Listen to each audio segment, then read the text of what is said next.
নমস্কার, কেমন আছো সবাই? আমার নতুন আর একটা ভিডিওতে জানাই অনেক স্বাগত, অনেক ভালোবাসা। আশা করছি সবাই খুব ভালো আছো, যে যেখান থেকে আমার এই ভিডিওটা দেখছো। আর আমরা বাড়িতে সবাই ভালোই আছি শারীরিক দিক দিয়ে। এই কাটাতে বাজে 9টা, আর স্নান করেছি। স্নান করে প্রচুর কাঁচা ছিল আজকে, তো সে সমস্ত কাচাকুচি করে তারপর এখানে ঠাকুরের পুজোর জোগাড় করেছি। আর এখন আমাদের ঠাকুরের পুজোটা না এই সিঁড়ির এখানটায় হচ্ছে, মানে সিঁড়িটা যখনই ঘুরে যায় তখন একটা বড় চাতালের মতো জায়গা থাকে, সেখানে ঠাকুরের পুজোর জোগাড়টা হচ্ছে। তো আমাদের বাড়িতে নারায়ণের সেবা করেছে, সেই পুজোর জোগাড়টা করে রেখেছি। আজকে হাজব্যান্ড পুজো করবে স্কুল থেকে এসে, তো সমস্ত জোগাড় জান্তি করে দিয়ে এখন নিচে যাব রান্না করতে। আর স্নান করেছি তো সকালবেলা, ঠান্ডা একদম ট্যাঙ্কের জলে, তো আমার এত ঠান্ডা লেগেছে, আমি একদম চাদর টাদর ঢাকা দিয়ে, দেখো এখানটায় কি সুন্দর রোদ আছে, এখানটায় চুপচাপ বসে আছি। তো চলো তোমাদেরকে একটু পুজোর জোগাড়টা দেখিয়ে দিই। দেখো এখানে পুজোর জোগাড় করে রেখেছি।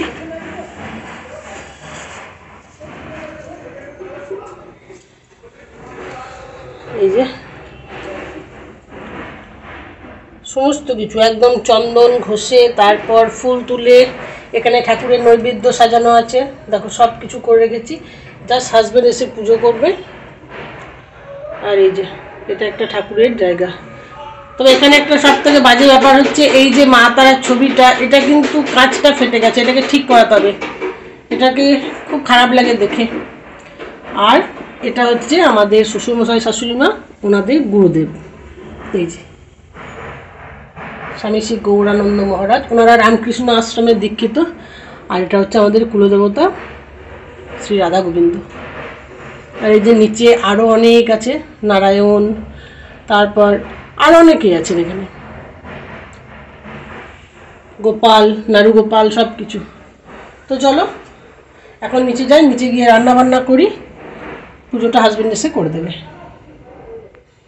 আলপোড়াটা আমার মেয়ে দিয়েছে, ওর কাছে ফেব্রিক ছিল, সেটা নিয়ে একদিন খেলা চলে বসে বসে কাটায় আলপনা দিয়েছে। চলো। অনেকক্ষণ পর ভিডিও করছি বন্ধুরা, এরই মাঝে ঘটে গিয়েছে আরও একটা দুর্ঘটনা। আমার রান্না যখন অর্ধেকের মুখে, তখন বাড়িতে খবর আসে যে আমার শ্বশুরমশাই এবং শাশুড়ি মায়ের যিনি গুরুদেব ছিলেন, গুরু মহারাজ, তিনি তার দেহ রেখেছেন। তাই রান্নাঘরে যেটুকু রান্না হয়েছিল সমস্ত কিছু ফেলে দিয়ে মাজা ধোয়া করে তারপর আবার স্নান করে আমি নতুন করে রান্না করেছি।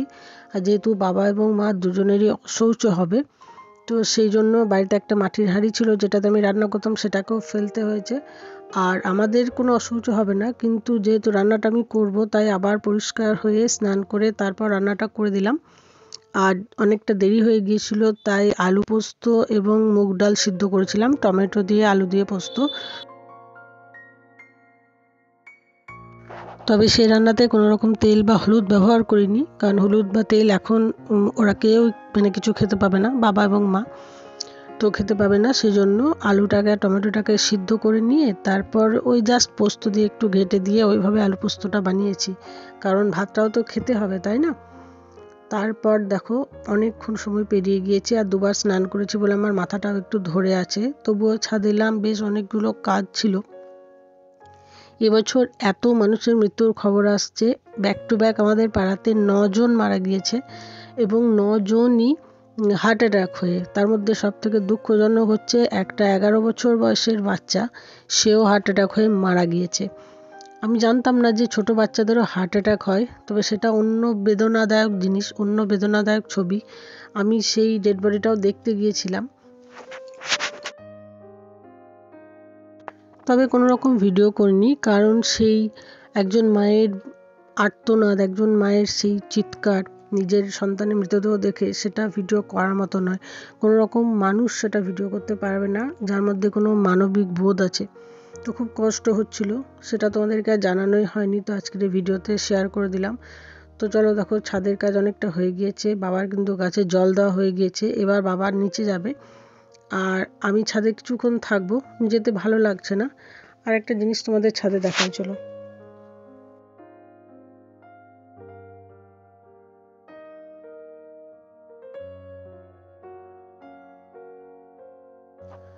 এখানে দেখো বেগুন গাছে কি সুন্দর বেগুন ধরেছে।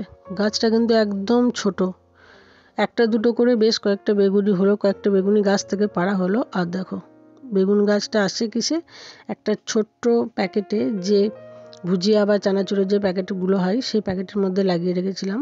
তো দুখানা সুন্দর সুন্দর বেগুন ধরেছে। দুটো ডাল দুদিকে চলে গেছে এবং দুটো ডালই দুটো সুন্দর বেগুন ধরেছে, কি সুন্দর ব্যালেন্স হয়ে আছে। আরও চলো দেখায় অন্য কিছু জিনিস। এখানে দেখো একটা সাদা বেগুন হয়েছে, সাদা বেগুনটার আবার সাইজটা দেখো কি সুন্দর, তাই না?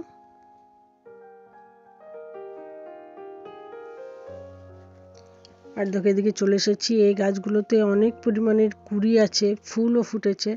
তো এগুলো যখন মানে বেগুনগুলো ধরবে তখন আশা করছি এখান থেকে অনেক বেগুন পাবো। আর গাছটাও বেশ সুন্দর হয়েছে, একদম ঝোপযুক্ত গাছ হয়েছে। এই যে দেখো এখানে বেগুনের ফুল ফুটে আছে, আর বেগুনের ফুলের কালারটা ভারী সুন্দর হয়, একদম হালকা বেগুনি রং। আর ওই যে ওখানে ফুটে আছে। আর এবার নিচে যাব, নিচে গিয়ে একটু আদা দিয়ে চা বানাবো যাতে মাথাটা একটু ছেড়ে যায়। শুভ সন্ধ্যা বন্ধুরা, এখন চলে এসেছি রুটি করতে। আর বাবা এবং মা রাত্রে তো খই খাবে, তো এই রুটিটা হচ্ছে আমার হাজবেন্ডের এবং মেয়ের জন্য।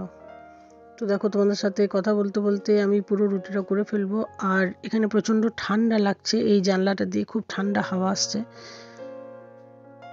আর আমার কাছে পৃথিবীর সব থেকে বিরক্তিতম কাজ হলো এই রুটি করা। আমার একদম ভালো লাগে না, না খেতে ভালো লাগে না রুটি করতে ভালো লাগে, কিন্তু কিছু করার নেই, রুটি করতে হবে। আর ঠিক এই সময়টায় না বাইরের দিক দিয়ে প্রচণ্ড ঠান্ডা হাওয়া আসছিল বলে আমি এই জানলাটা লাগিয়ে দিলাম। আর আমার গলার অবস্থা একদম ভালো নেই, তোমরা তো বুঝতে পারছো যারা যারা আমার এই ভিডিওটা দেখছো যে আমি ভয়েস দিচ্ছি কিন্তু গলার অবস্থা খুবই খারাপ। আর এদিকে আমার মেয়েকে গানের স্কুল থেকে ডেকে পাঠিয়েছে, ওদের রিহার্সেল হবে, তো সেই রিহার্সেলের জন্য সামনে স্যারের কিছু প্রোগ্রাম আছে। আর হঠাৎ হঠাৎ করে ডেকে পাঠানো হয়, কারণ স্যারের এরকমই কন্ডিশন, একটু সময় পেলে বা একটু ফাঁক পেলেই ডেকে পাঠানো হয়। তো সেই জন্য ওর বাবা নিয়ে চলে গেছে মেয়েকে। আর বাইরে প্রচণ্ড ঠান্ডা, খুব কষ্ট হয় এটা বুঝি, একটা বাচ্চা মেয়ে। কিন্তু এই যে ও এত দূর থেকে যায় রিহার্সাল দিতে বা গান শিখতে, তো সেই জন্য স্যার বা ম্যামরা ওকে খুব ভালোবাসেন। আমাকে একবার প্রশ্নও করেছিলেন যে আপনারা আসেন কষ্ট হয় না? তো আমি তখন বলেছিলাম যে কষ্ট তো করতেই হবে, কষ্ট করাটাও তো শিখতে হবে ওকে, আর ভালো কিছু পেতে গেলে কষ্ট করতেই হবে। তো সেটাতে ও স্যার বা ম্যাম তারা খুব খুশি হয়েছিলেন যে না, আপনারা যদি বাচ্চাকে সবসময় শেখান যে কষ্ট করা ভালো, কষ্ট করলে তার ফল ভালো হয়, তাহলে ও কখনো উইক হবে না। আর আপনারা যদি বলেন যে না বাচ্চার খুব কষ্ট হচ্ছে, তাহলে ও ভেঙে পড়বে বা বলবে কষ্ট হচ্ছে, এই আর কি। তো দেখো লাস্ট যে রুটিটা করছি সেটা কিন্তু অনেকটা বড় রুটি। আমার মেয়ে কিন্তু গুনে একটা রুটি খায়, তাই আমার মেয়েকে দুটো রুটি একসাথে করে একটা বড় করে দিই, যাতে ও মনে করে যে ও একটা রুটিই খাচ্ছে, কিন্তু আমি ওকে দুটো রুটি এভাবে খাইয়ে দিই। আর মা হতে গেলে তো এ ধরনের একটু বুদ্ধির প্রয়োজন হয়। সো বন্ধুরা, ঘড়ির কাঁটায় বাজে 9টা, আর কিছুক্ষণের জন্য আমার কাজ শেষ, রাত্রের খাবারও সমস্ত কিছু করা হয়ে গিয়েছে। আর এদিকে আমার মেয়ে গিয়েছে গানের স্কুল। আমার মেয়েদের সন্ধ্যে 6:30 থেকে গানের স্কুলে রিহার্সাল আছে। স্যারের বেশ কয়েকটি পরপর প্রোগ্রাম আছে, তো সেই জন্য গানের স্কুলে রিহার্সাল আছে। আর তোমরা তো জানো গানের স্কুলটা কতটা দূরে। তো ওকে যখন ভর্তি করেছিলাম তখনই স্যার বলেছিলেন যে এত দূরে গানের স্কুল, আপনারা কি কন্টিনিউ করতে পারবেন? তো তখন বলা হয়েছিল যে হ্যাঁ, যেমন করে হোক আমরা করতে পারবো। তো আজকে ওর বাবার কাছে দুপুরে মেসেজ এসেছিলো যে সন্ধ্যে 6:30 থেকে গানের স্কুলের ক্লাস আছে, তো মেয়েকে সেখানে নিয়ে গিয়েছে। আর সন্ধ্যে 6:30 থেকে ক্লাস মানে আমাদের বাড়ি থেকে মোটামুটি 5টার সময় বেরোতে হবে। আর এই শীতের সময় বাইরে প্রচণ্ড ঠান্ডা হাওয়া, মেয়েটার আমার একটু কষ্টই হয়, সাথে ওর বাবারও খুব কষ্ট হয়, কিন্তু কিছু করার নেই, বড় হতে গেলে এটুকু কষ্ট তো করতেই হবে। আর এখন আমি তো ওদের জন্য অপেক্ষা করছি, ওরা এলে তবে রাত্রে খাওয়া দাওয়া হবে। আর দেখো মশারিটা আমাদের টাঙানোই আছে, দেখছো? দুপুরবেলা মশারি টাঙাই, তো সেই মশারিটা টাঙানোই থাকে। তো চলো আজকের মতো ভিডিওটা এখানে শেষ করছি। খুব ক্লান্ত লাগছে, সারাদিনের এত কাজ, ভীষণ ক্লান্ত লাগছে। তো আজকের মতো ভিডিওটা এখানেই শেষ করছি। যদি ভিডিওটা তোমাদের ভালো লাগে লাইক কমেন্ট শেয়ার করো, সাবস্ক্রাইব করো। তোমাদের সাথে দেখা হবে আবার নতুন একটা ব্লগে। ততক্ষণের জন্য সবাইকে টাটা।